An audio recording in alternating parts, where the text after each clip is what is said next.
Hello dear aspirants, welcome to my channel. Today I am going to solve a question from genetics. This question was asked in NEET 2016 and the question is, if a colorblind man marries a woman who is homozygous for normal color vision, what is the probability of their son being colorblind? So basically इस question में आपको क्या पूछा गया है कि एक colour blind man है जिसकी शादी एक नॉर्मल विजन वुमेन से होती है। तो यहाँ पे आपको प्रोबेबिलिटी निकालनी है। कलर ब्लाइंड मैन है और नॉर्मल होमोजाइगस वुमेन है एंड उनका सन बीइंग कलर ब्लाइंड, उसकी आपको प्रोबेबिलिटी फाइंड करनी है। सो सबसे पहले हम लोग इस क्वेश्चन के बारे में समझ लेते हैं कि कलर ब्लाइंड जो है वो किस टाइप का डिसऑर्डर है, कैसे पास ऑन होता है फ्रॉम जनरेशन टू जनरेशन। सो यहाँ पे अगर आप डिसऑर्डर की बात करें, क्रोमोसोमल डिसऑर्डर,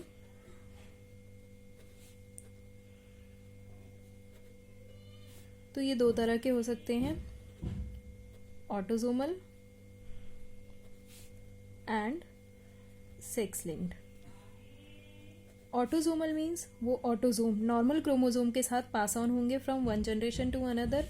सेक्स लिंक्ड के मीन्स कि वो पास ऑन होंगे सेक्स क्रोमोसोम के साथ from one generation to another. Again जो आपका ऑटोसोमल डिसऑर्डर होते हैं ये डोमिनेंट या रिसेसिव हो सकता है। सेम आपका जो सेक्स लिंक्ड है ये भी डोमिनेंट हो सकता है या फिर रिसेसिव भी हो सकता है। अब सेक्स लिंक्ड की बात करें हम लोग,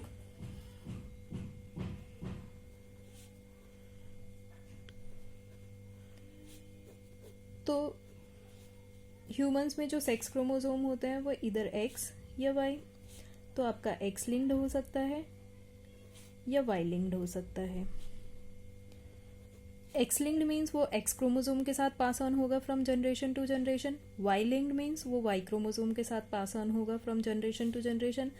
अगेन अब इनके सब टाइप्स हो सकते हैं। एक्स लिंक भी डोमिनेंट हो सकता है या रिसेसिव फॉर्म में हो सकता है। वाई लिंक जो होता है वो भी डोमिनेंट हो सकता है या फिर रिसेसिव फॉर्म में हो सकता है।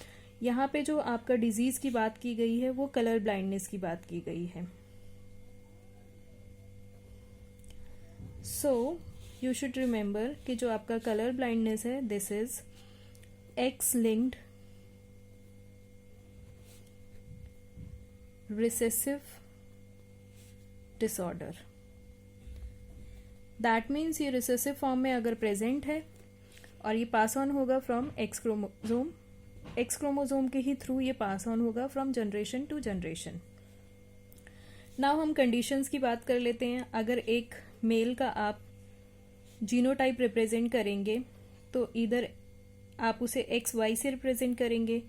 अब एक्स वाई जो है यहाँ पे आपको रिसेसिव फॉर्म में लेना है, तो मेल जो है वो एक्स वाई इसी फॉर्म में हो सकता है या फिर नॉर्मल एक्स वाई हो सकता है।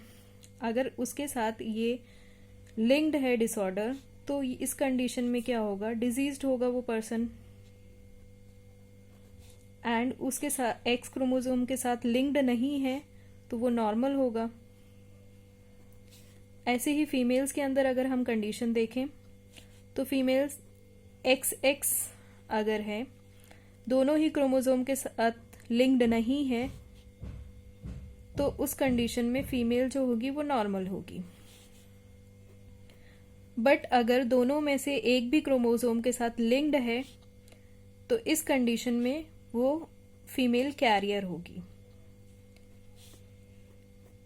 तो यहाँ पे एक एक्स के साथ अगर आपका आर जो है ये वाला डिसऑर्डर लिंक्ड है तो उस कंडीशन में फीमेल कैरियर होगी। लेकिन मेल के केस में अगर एक एक्स, क्योंकि मेल में सिर्फ और सिर्फ एक ही एक्स क्रोमोसोम होते हैं, तो उस कंडीशन में क्या होगा, मेल डिजीज्ड हो जाएगा। तो यहाँ पे डिफरेंस समझिए कि एक एक्स क्रोमोसोम के साथ अगर मेल के एक एक्स क्रोमोसोम के साथ वो डिजीज लिंक्ड है, वो डिसऑर्डर लिंक्ड है, तो मेल डिजीज्ड हो जाएगा। लेकिन अगर फीमेल के एक एक्स क्रोमोसोम पे वो प्रेजेंट है तो फीमेल जो है वो कैरियर कहलाएगी, वो डिजीज्ड नहीं कहलाएगी। उस कंडीशन में वो नॉर्मल होगी, डिजीज्ड नहीं होगी।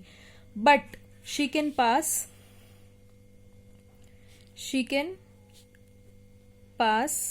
the disease and herself is normal।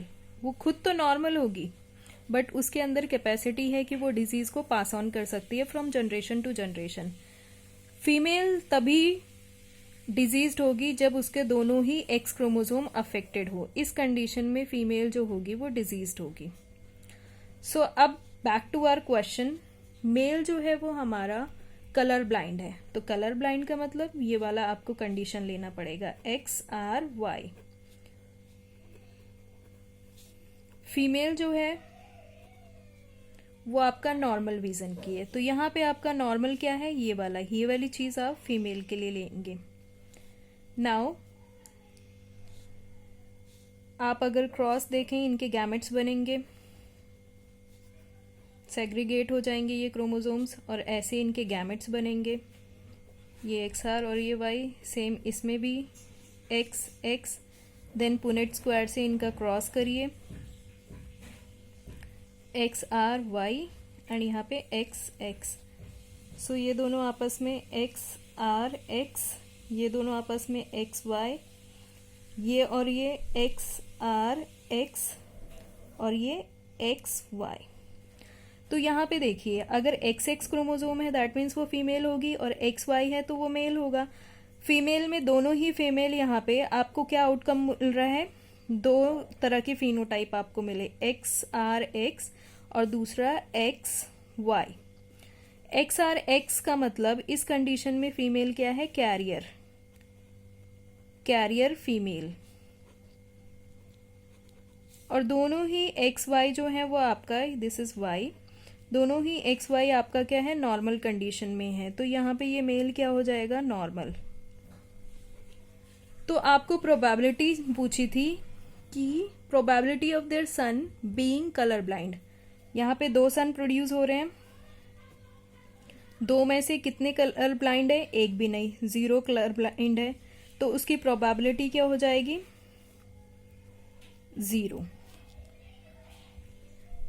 So answer will be, option A is correct, your answer will be 0.